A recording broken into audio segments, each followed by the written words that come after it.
actor like to be dramatic. It goes with the job description, but it's rare that anyone comes close to Daniel Craig's melodrama when he declared he would rather slit my wrists than make another James Bond movie after Spectre. Clearly, he didn't stick to his word, but now fellow Brit thespian Eccleston has gone one better and revealed which two movies drove him to similar despair.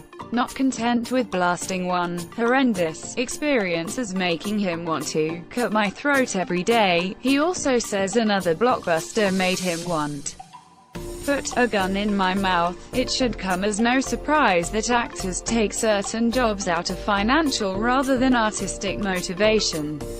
It still seems a little ungrateful to then blast those same well-paid, if possibly rather demeaning, roles. Eccleston said, working on something like G.I. Joe was horrendous.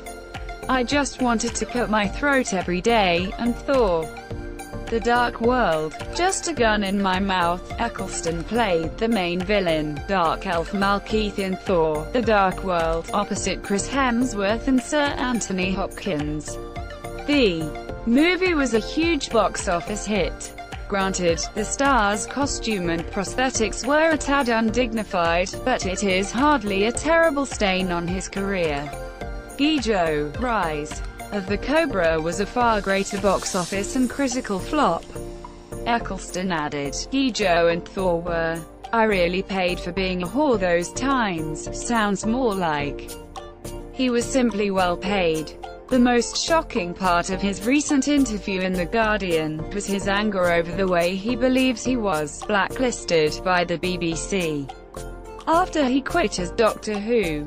The actor's tenure as the Time Lord, alongside Billie Piper, rebooted the classic show for a new generation and broadened its appeal at home and internationally. Eccleston said, what happened around Doctor Who almost destroyed my career. I gave them a hit show and I left with dignity, and then they put me on a blacklist. I was carrying my own insecurities as that was something I had never done before, and then I was abandoned, vilified in the tabloid press and blacklisted.